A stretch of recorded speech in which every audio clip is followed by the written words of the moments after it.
There was a moment that really was the origin of everything that came thereafter in terms of the writing.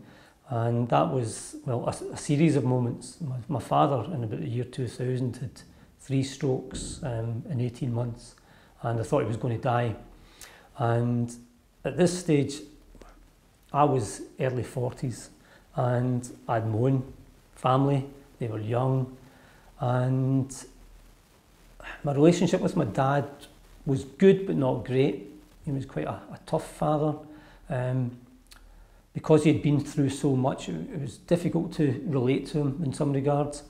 But when he had the strokes, I just had that feeling of, he's going to die and I'm not going to know his full story, the full background of how he came to Scotland, what happened to him. At this stage, I knew he had been taken to Siberia from Poland. I knew that his mother had died. Euphemistically, it was called kidney failure, and that somehow he had joined the Polish Navy and ended up in Scotland, and that was it. And that's not a lot to know about the first 20 odd years of your father's life. So that really made me determined to interview him, and it was a very strange process of saying, yeah, I need to know this story, and the only person that knows it is Dad himself, so I need to interview my father about this.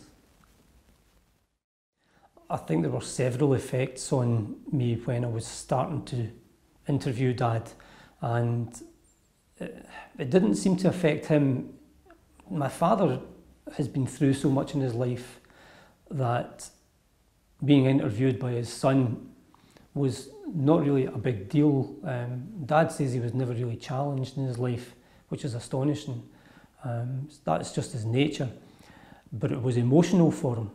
And so I don't think it had any effect on him in the long term, but I was raising issues that he hadn't spoken about for over 60 years, including the death of both his parents, having a gun put to his head on a couple of occasions, threatened with death, seeing his mother falling apart essentially and being destroyed. But it didn't have a long-term effect on him. For me, I think the beauty is that it brought me closer to my father, much closer. I really began to understand not just him and what his family had been through, but also at a deeper level understood what Poland suffered, and also the backstory to that, because the Second World War didn't just start out of nothing. It was a result of the First World War, and the First World War was a result of the partitions of Poland from a Polish perspective. So Poland's suffering goes back a couple of hundred years. And I really began to be able to fill in my own heritage, or the Polish side, because my mother's Scottish. So that's changed me in the sense that I now feel more Polish than I ever did. Before I interviewed my dad, I was 100% Scottish in my mind. Now, I can't remember, sometimes it seems to flip. I sometimes think that rationally I'm Scottish and emotionally I'm Polish, and then sometimes it flips and I think rationally I'm Polish and emotionally I'm Scottish. So it's an interplay. You've got a multiple self in that regard. Janina, I love you, or rather the thought of you. I cradle your dying body in my arms, letting you know your family love you. Janina, the stars still sparkle. Your worn out eyes shine brightly their reflection. I wash your broken body with a grandson's tears, healing you with the salted emptiness of you in my life. Janina, your children are old now, thinking of death, and you so young. I prepare your still warm body, anointing it with oil and perfume. Janina, the Polish blood spilled was fertile, and freedom its passionate fruit. I relieve your fretful ghost form, soothe the ache, stroke your ethereal face. Janina, it's time to rest now, time for us all to heal at last. I dress your pale, cold body in a white silk shroud and bury you anew in Hatchef to lie with Władysław. Janina, look at the gravestone in my heart, at the words carved by your grandchild. Janina Chupka Stepek, 1902 to 1942. Mother of my father, mother of my aunts, wife of Władysław, victim of war. We love you who never knew you. I never thought of publishing at all when I started interviewing my dad, and I'm not a fan overly of publishing my own work. It's not something that comes naturally to me. I'm a very private person. My life is a very inner quality to it.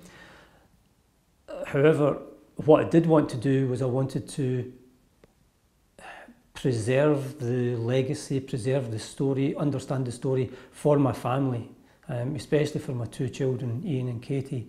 I mean, in a sense, as often as is the case in families, relationships between grandparent and grandchild are often more at ease and friendly than relations between parents and children.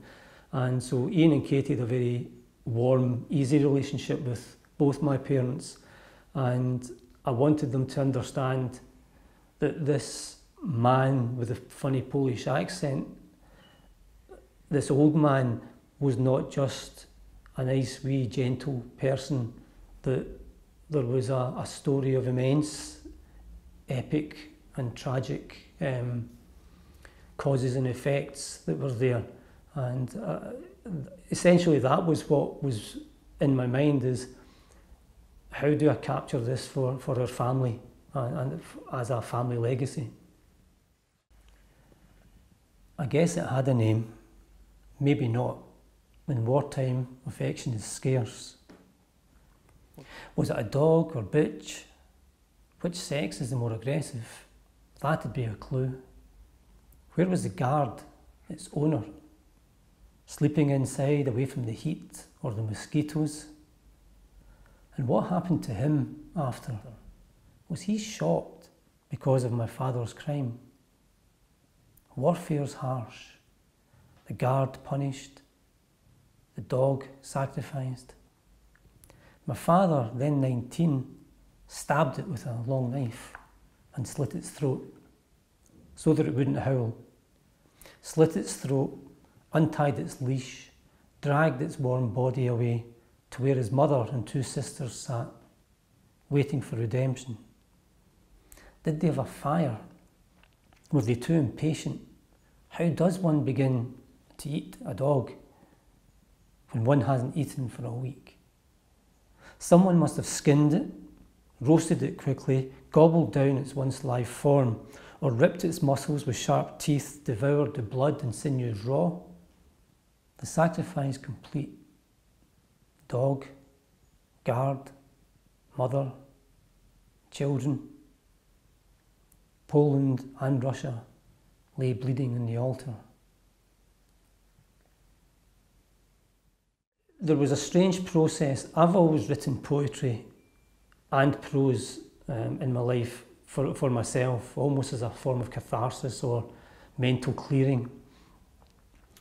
And so therefore, when I was interviewing Dad and was taking notes of what happened to him and to his family and the background of pre-war Poland, some of the stories that were coming through were so hugely emotional, incredibly cruel at times, incredibly selfless, life being unbelievably unpredictable, that I would finish writing it all down, and then as a form of psychological or brittly emotional release, it would just flow in the form of poetry. It took me some time to understand that this work, this project I was doing, might actually serve a purpose beyond the immediate family's wishes and needs. I was a member of family history research group, a quite unique one on Yahoo, which was children, survivors of Siberia from Poland and their children who just met each other online by chance because they were doing research. And so I joined this group, and it was really helpful in terms of factual research, documents and the like. But then one day a woman, I got an email to the group in general from a woman who said that they had never known their grandparents. Grandparents had died in Russia, and they felt almost blocked emotionally by this. They didn't know how they felt. It wasn't the same emotion as they knew from other losses and emotions and family relations in their life. Largely, I think, because the enormity of the loss and the fact that they didn't know the people. And uncharacteristically for me, I just emailed back saying, well, I tend to find and understand these emotions through writing. And there are things that come out in the writing that help to explain to me my own feelings, and it starts to put them into context and starts to give me an understanding of what those feelings are. And I said, would you like me to share one of these poems with you, so you can maybe start to get your head around that?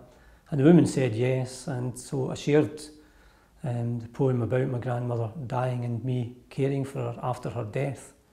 And the feedback was astonishing. Really, really moving, still moving now. That was probably about 2007, 2008. And what people were saying was somehow the words that I wrote about my loss of my grandparents seemed to put into words feelings they had had for years but didn't know the words to express them. And that turned everything for me, in the sense that it took me from the notion that my writing is private and inner and to be shared with anyone, with family only, to a position where there was a cathartic and a healing process for others reading what I wrote.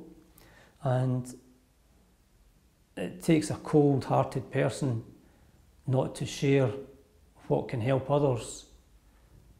And that then made me decide that there was maybe a wider assistance or help that the writing could serve.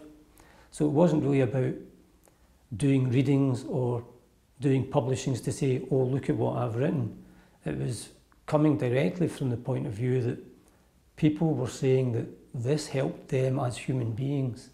And therefore, that's why I started sharing it.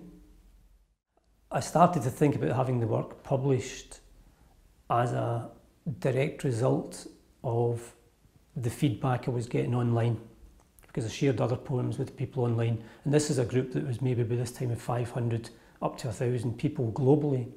And so people from Toronto and Sydney and Gothenburg were all saying the same thing, that these words affected them in very healthy ways. And there was an emotional tie between me and them through the words.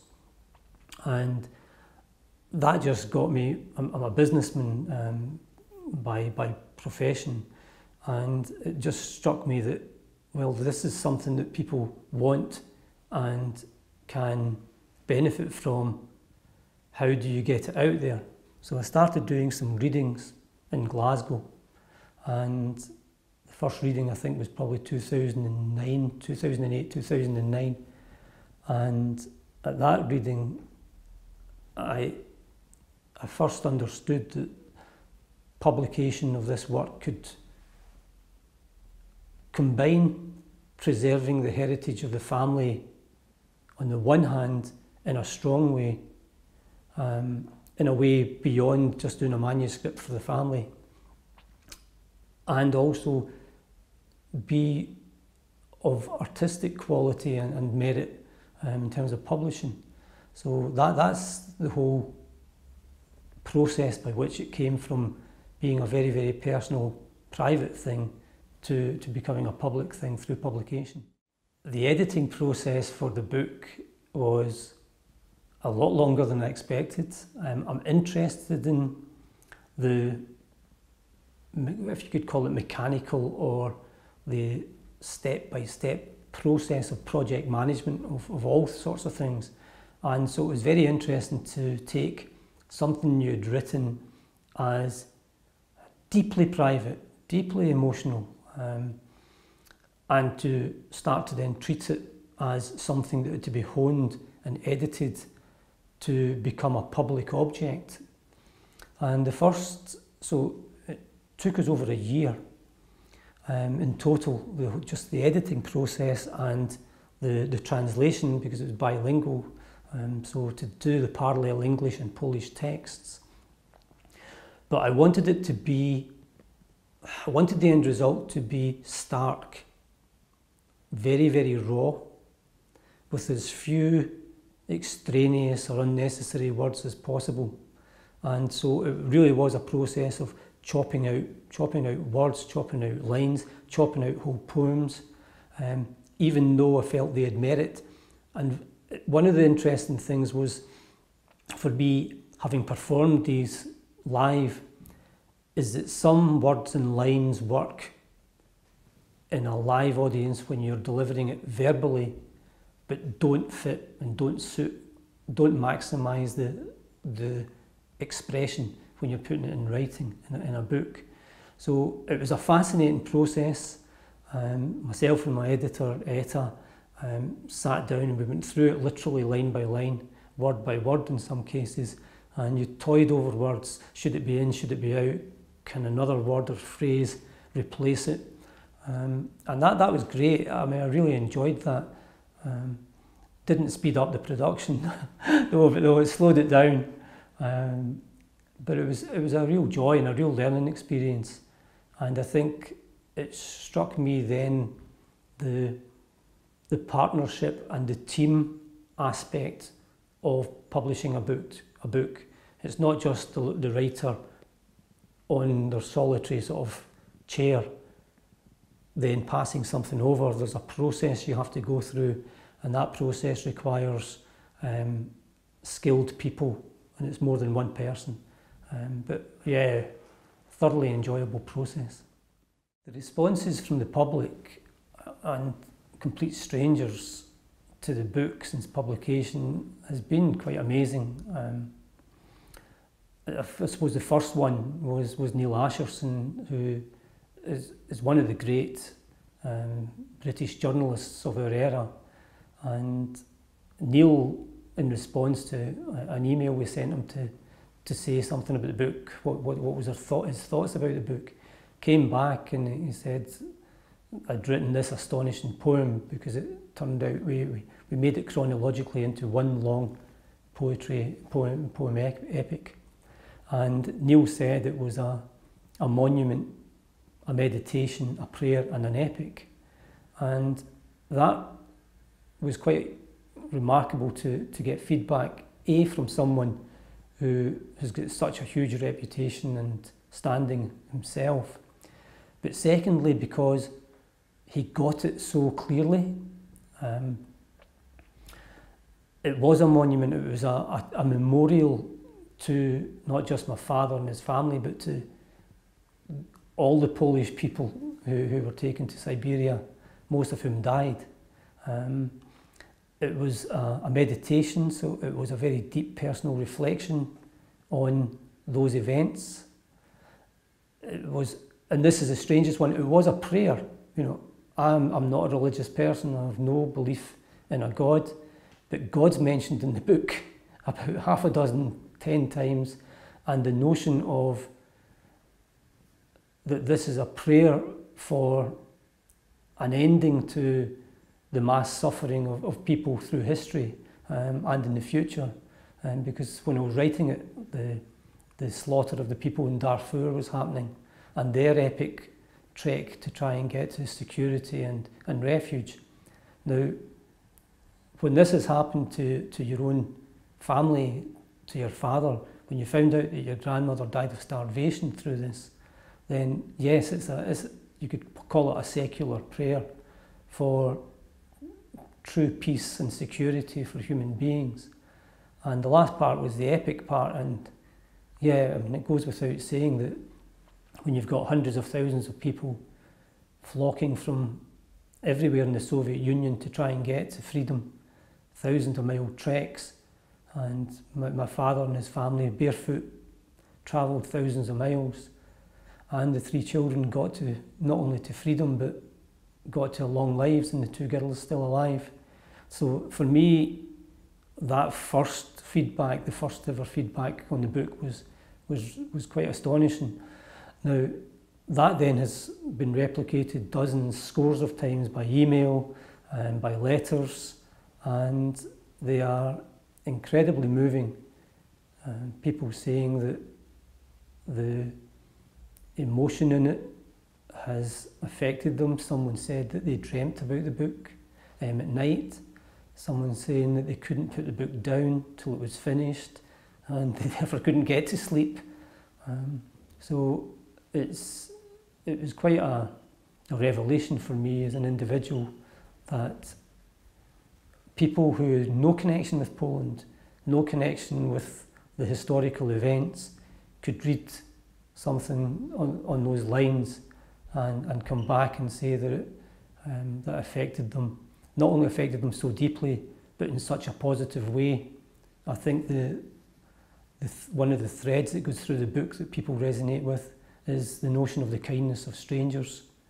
People who had nothing themselves, helping to save the lives of strangers who were just passing through their country. So I'm incredibly grateful and moved by the response the book's had. I lay down on the shores of Parklevy and wept. My body could not stop shaking from the dysentery. My emaciated frame of bones hugged the sand in gratitude as my frail, loose skin blew in the sea breeze and the salt water covered my filthy remains. How I shuddered with convulsive tears and delight at the gentle warmth of the sun and the coolness of the sand and the wind, and I didn't care if I lived or died. I was so happy to be free from Stalin's reach. Free to die free at last, if not to survive, as if that were possible. But no, to die was enough, free in the caring hands of the British, the Persians. How I'm crying again. The Polish soldiers, my own people. Look at them, proud in uniform, healthy, skin tight, and love on their faces as they help me up. I'm sorry I'm crying so much, to see them so well who only weeks before had been, like me, rags and bones, fit for the grave. And yet look, they positively shine health. Perhaps, maybe too much, I may die of hope that I might yet live, that I might live and feel again. Look at me, I'm in a state. The irony, for days I had no water, now it's pouring out my eyes. Orange juice. The British are bringing me orange juice on a tray, my God, a tray. I haven't seen a tray for I don't know the years anymore. Since Poland, since home, since Mama and Papa. Oh, Mama.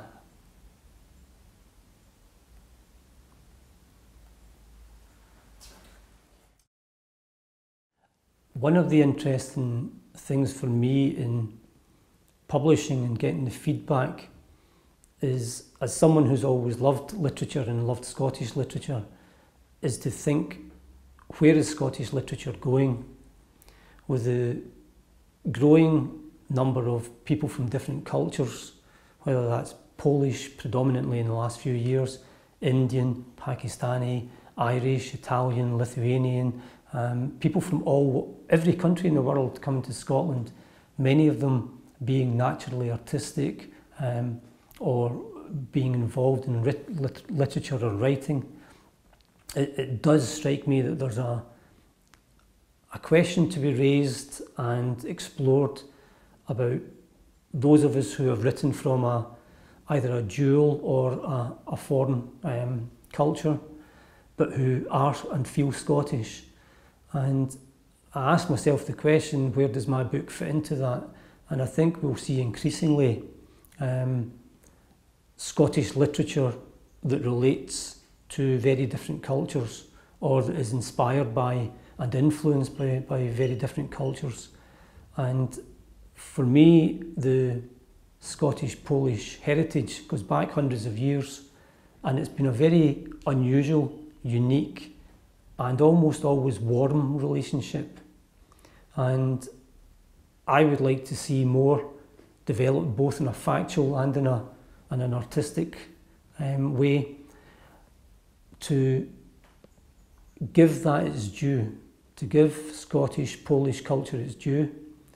And I mean, one of the parts of the book compares the clearances in the Highlands and Lowlands of Scotland with the clearances of Eastern Poland.